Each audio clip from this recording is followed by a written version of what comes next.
Hi guys, welcome back. It's been a while. I just wanted to talk a little bit about this new transit that we're seeing now, Venus in Taurus, and the Taurus energy that is coming really strong. The Sun is coming into Taurus soon. Lilith is in Taurus, Uranus, and I keep seeing online this post about how Taurus in Venus is about fresh air for relationships and love.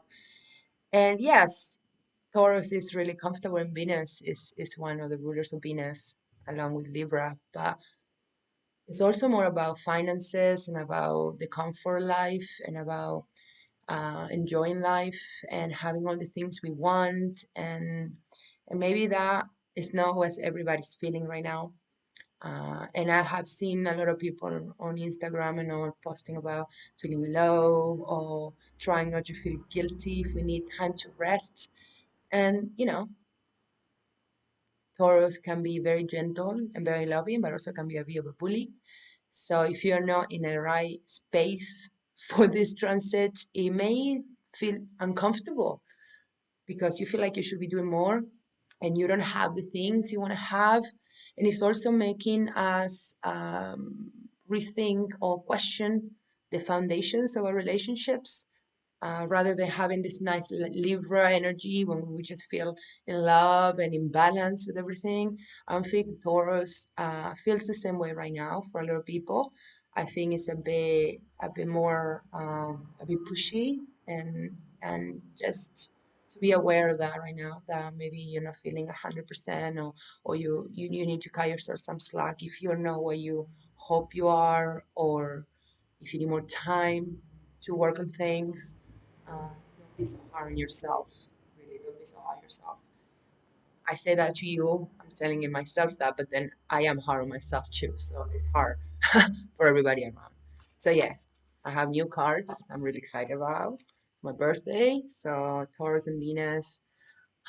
Yes, it's a good transit, but at the beginning of it, especially, shaking all of this, shaking. Am I where I want to be? Do I have the things I want to have? Am I procrastinating too much? Do I need to rush more? Do I need to do more? And yes, you do. It's not like, yeah, no, just sit down forever and don't do anything. You have to put the effort, you have to put the work, but also know you're doing great. Don't go too far as to think like I'm lazy, I'm this, I'm that. The world is broken. The world is broken and it's hard for us to find the motivation when sometimes it feels like every day is the same and there's nothing new to look for the day after. We used to have all these amazing things we used to do, celebrations, party, going out, concerts, music, movies, theaters, and now it's just like, oh, tomorrow I'll go for a walk. That's the best I can do. I take myself out of my house for a walk, and that's considered like a win for the day. And it's crazy. It's just crazy how the world is operating. So I understand that there are also some really deep emotional wounds maybe moving around at this time, and cellular memories are acting up and telling you all these things that our our ancestors used to hear. You're not good enough, you need to do more. And that's something I also wanted to talk about a little bit really quick. I'm not going to make this video super long anymore. The healing process. you know I read in this book a phrase to say, through the wounds in the past, the light enters us. And it's true, those wounds are your information, are your challenges, your obstacles. Someday they will be the where you stand tall as you want, as you win, as you overcome these wounds. But I wanted to tell you that healing is a process, and like they say, sorry, the noise. Like they say, the wound is not your responsibility, but the healing is. The healing is. And healing is a constant, active process that you have to do all the time, even when you feel low, even when you feel high.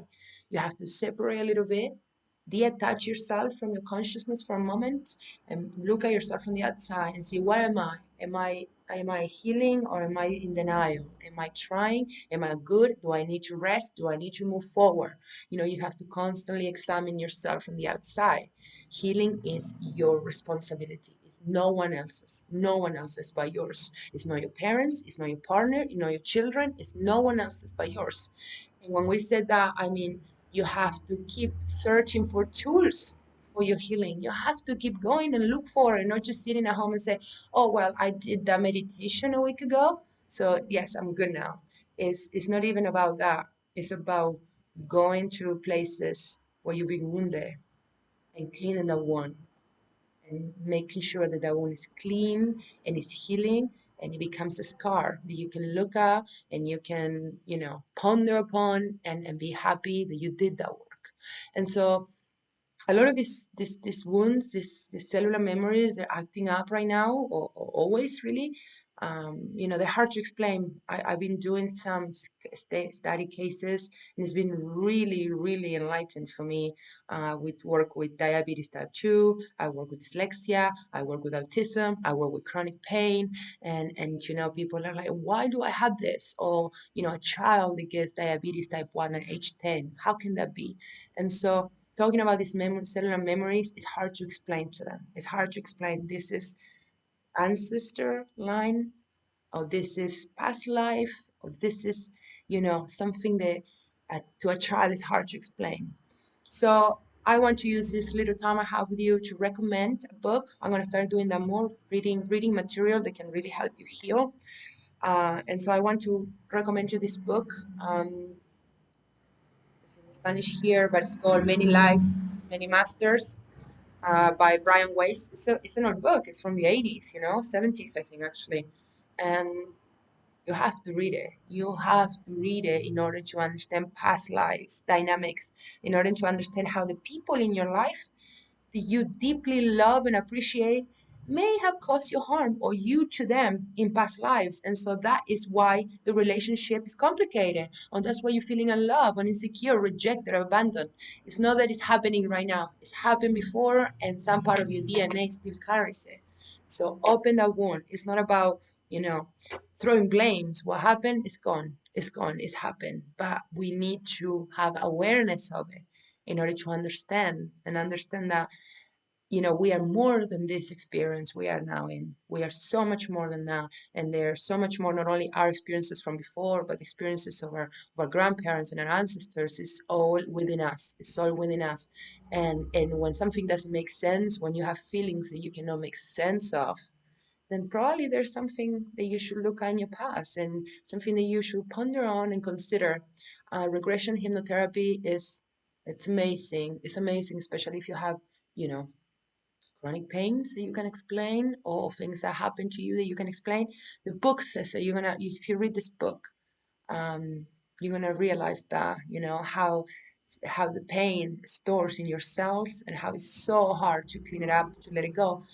But it's only through walking through the dark, that darkness that you're so afraid of, that you're gonna find the light. And when you find that light, what you're gonna find is that, wow, I don't have to worry about that. I don't have to care. It's not painful anymore because I am endless. That was just one experience like this one. I am endless, and it doesn't matter. It doesn't matter what happened. They were just experiences for me to learn, for me to acknowledge how life works, how everything works, how death works. This could help you overcome the fear of death. They could help you really live your life. When you're in fear of death, you're not living. You're not living, and you think that you die and you're gone. But hey, so many of you before in different bodies with different names, all there for you to find, for you to discover. Those dreams you have sometimes and you don't know what they mean, those deja vus, those experiences that you're like, wow, I've been here before. I know this person before. You do, you really do. So I recommend this book. If you want a copy of it, send me a message. I have a copy of it, Spanish or English. I can send you one, and just meditate on it, and meditate on the energy right now, and know that maybe this coming up with this energy is a good time to do this work and to put things in the past. Okay, guys, I wish you a really good Monday, and I hope to see you soon. Okay, bye.